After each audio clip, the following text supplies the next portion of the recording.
Hello दोस्तों, स्वागत है आप सबका एक और नई वीडियो में।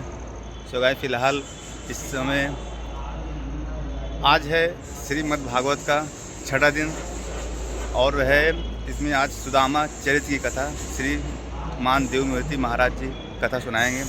चलते हैं पंडाल में, वहाँ श्रीमद् भागवत कथा सुनते हैं। आज जो भी कथा होगी, जो भी उसका सुदामा चरित्र की, वो रिकॉर्ड करके आपको दिखाऊंगा। चलते हैं पंडाल में। सो गाइस, ये सोसाइटी का व्यू है यहाँ पे। वहाँ पे कथा चल रही है, भाई लोग हैं यहाँ पे, चाचा तो बिल्डिंग ऊपर चल रहे हैं कथा सुनने के लिए। हम लोग ये बगल में पार्क है।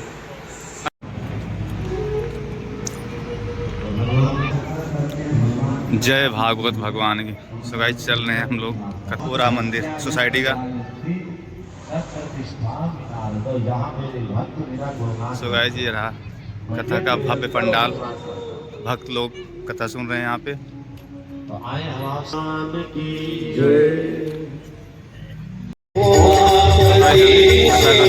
चल रहा है, वैसी आवाज हमारी नहीं सुनाई देती।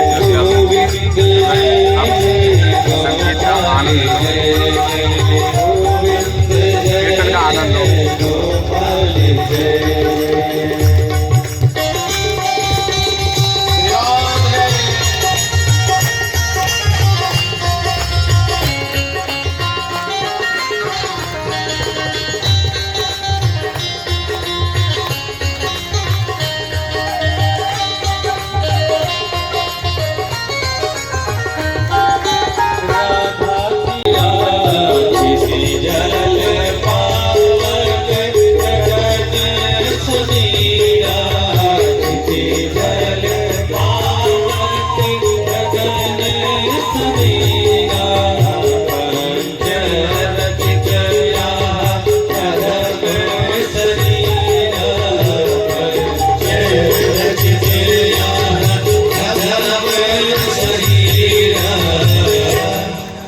जल पावत गगन सोना, 8 तोला सोना, 8 किलो सोना मत मांगिए।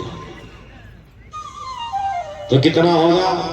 ये 8 भार सोना। भागवतकार कहते हैं कि लगभग 2 कुंटल सोना प्रतिदिन, यानी 200 किलो सोना। भगवान ने कहा, सत्यराजित तुम्हारा परिवार कितना बड़ा है? सत्यराजित ने कहा, मेरा परिवार बहुत छोटा है कन्हैया। मैं हूँ, मेरी पत्नी, भगवान ने कहा 2 लोग, मेरा एक भाई, भगवान ने कहा 3, एक छोटी सी लाडली दुलारी बेटी है। भगवान ने कहा 3.5 लोगों का परिवार और 2 कुंटल सोना प्रतिदिन। इतना धन क्या करोगे? इस मणि को द्वारका के खजाने में रखो और इस मणि से जो धन प्राप्त होगा उससे दीन दुखियों की सहायता होगी, ब्राह्मणों को दान दिया जाएगा। लगा दिया। मुझसे मणि मांग रहा था कन्हैया ने, मैंने मणि दिया नहीं, इसलिए मेरे भाई का वध कर दिया, मणि छीन ली। ये जो अपने आप को धर्म के रक्षक कहते थे ना, कुरुक्षेत्र के मैदान में अर्जुन के सामने इन्होंने घोषणा किया था कि यदा यदा ही धर्मस्य ग्लानिर्भवति भारत। अब वो धर्म के रक्षक नहीं रह गए, अब वो तो धर्म के भक्षक हो गए। अरे मेरी मणि थी, सूर्य भगवान ने मुझे प्रदान किया था, मैंने नहीं दिया, तो मेरे भाई का वध करा के मणि छीन लेना ये धर्म है? चारों तरफ भगवान की बुराई होने लगी। ये बात धीरे धीरे कन्हैया तक पहुंची तो भगवान को बहुत आत्मग्लानि हुई। ना तो मैं मणि जानता हूँ, ना प्रसेन को जानता हूँ, और फिर भी ये समाज के लोग मुझे इतना दोष दे रहे हैं कि मैंने प्रसेन का वध करा के मणि छीन लिया। मैंने देशों कुछ किया नहीं। तो आज सज्जनों, भगवान ने कहा इस समस्या का समाधान कैसे होगा, कलंक मिटेगा कैसे? तो जीवन में कोई विपत्ति आ जाए, कोई समस्या आ जाए, कोई कष्ट आ जाए, कोई दुख आ जाए, इस सभी की निवृत्ति का मात्र संसार में एक स्थान है, क्या? गुरु की कृपा, गुरु की शरण। लेकिन समस्या यह है कि हम आप सब अभी तो 70 साल तक गुरु बनाएंगे ही नहीं। बोले भगवान की जय। लगा तो कलंक को मिटाने के लिए गुरु जी से उपाय पूछने जा रहे हैं। पहुंच गए गुरु जी के पास। आपने सुना होगा महाराज दशरथ चक्रवर्ती सम्राट थे, त्रैलोक में उनके जीवन की जय जयकार होती थी। अयोध्या में 3 रानियां थी, कौशल्या, कैकेयी सुमित्रा, चौथा फल लग गया संतान की प्राप्ति जब नहीं हो रही थी ना, तो इस कष्ट को लेके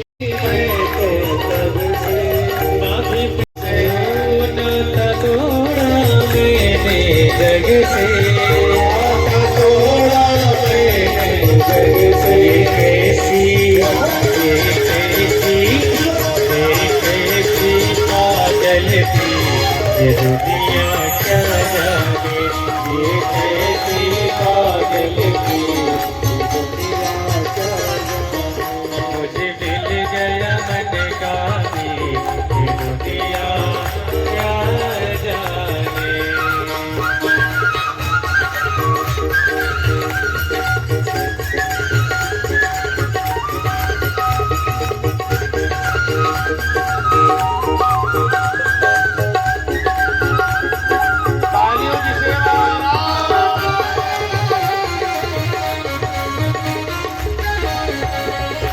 प्रेस की त्रुटि है, यहाँ चौपाई होनी चाहिए। मरम वचन जब सीता बोली, तो हरि प्रेरित लक्ष्मण मति डोली। हरि प्रेरित लक्ष्मण मति डोली। तो कभी कभी प्रेस में भी त्रुटियां पाई जाती हैं।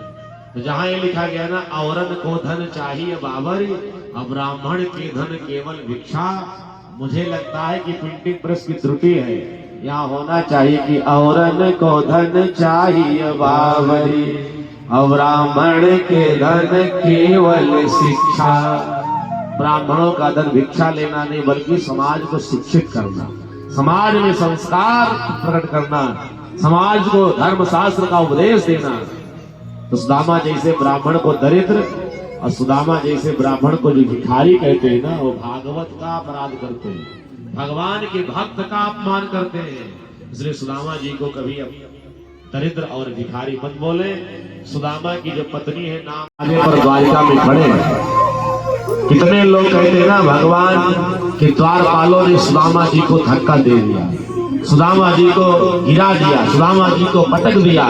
टीवी में दिखाया जाता है, हम लोग देखते भी हैं, कहते भी हैं, झांकी में भी देखते हैं। अच्छा आप बताओ, जिस द्वारकाधीश से लोगों ने पूछा कि आपका इस धरती पर अवतार किस लिए हुआ है, द्वारकाधीश ने कहा पितृ धेनु सुन संत हित, लीन मनोजय अवतार, निज इच्छा निर्मित तनु, माया गुण गोपाल।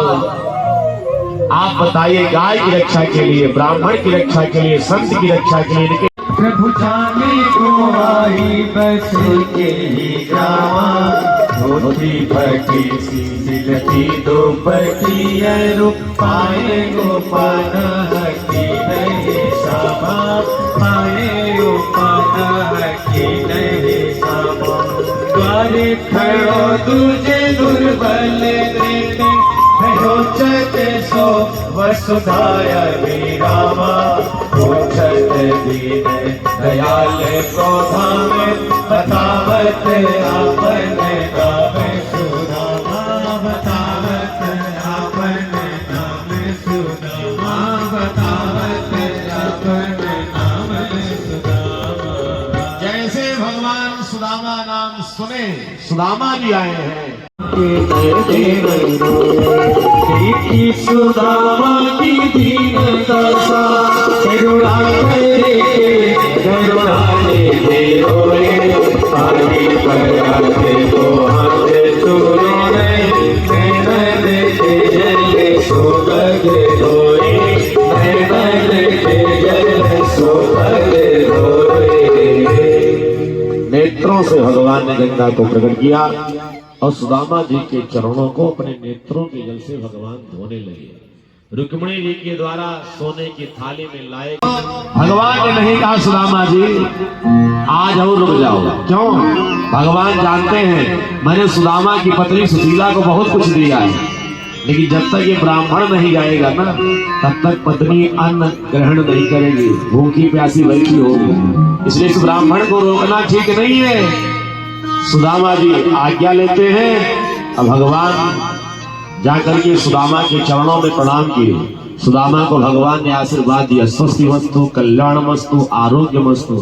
लंबी लाइन लगी 16,108 रानियों की। रुक्मिणी जी आके प्रणाम की। सुदामा जी ने कहा सौभाग्यवती भव, पुत्रवती भव, पति प्रिया भव। रुक्मिणी जी आगे बढ़े। अब जामवती का नंबर आ गया, जामवती को आशीर्वाद दिया।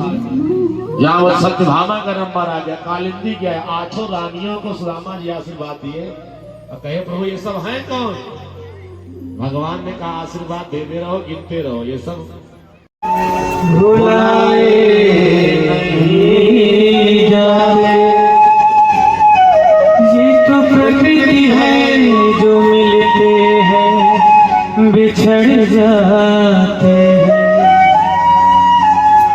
आत्मा की बात सबसे बतला रहे हैं, आत्मा की बात सबसे बतला रहे हैं। हम अवधवासी अपने घर जा रहे हैं, हम अवधवासी अपने घर जा रहे हैं। आत्मा की बात सबसे बतला रहे हैं, आत्मा की बात सबसे बतला रहे हैं। अवधवासी अपने घर जा रहे हैं, हम अवधवासी अपने घर जा रहे हैं।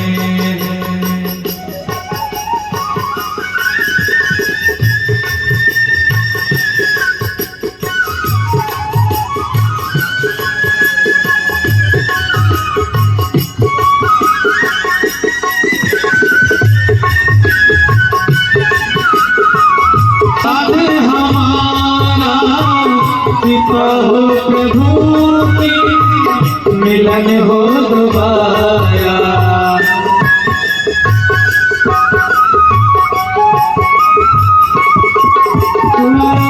छूटे नहीं साथ हमारा, कृपा हो प्रभु की, मिलन हो दोबारा। निवेदन यही प्रभु से किए जा रहे हैं, निवेदन यही प्रभु से किए जा रहे हैं। अवधवासी अपने घर जा रहे हैं, हम अवधवासी अपने घर जा रहे हैं।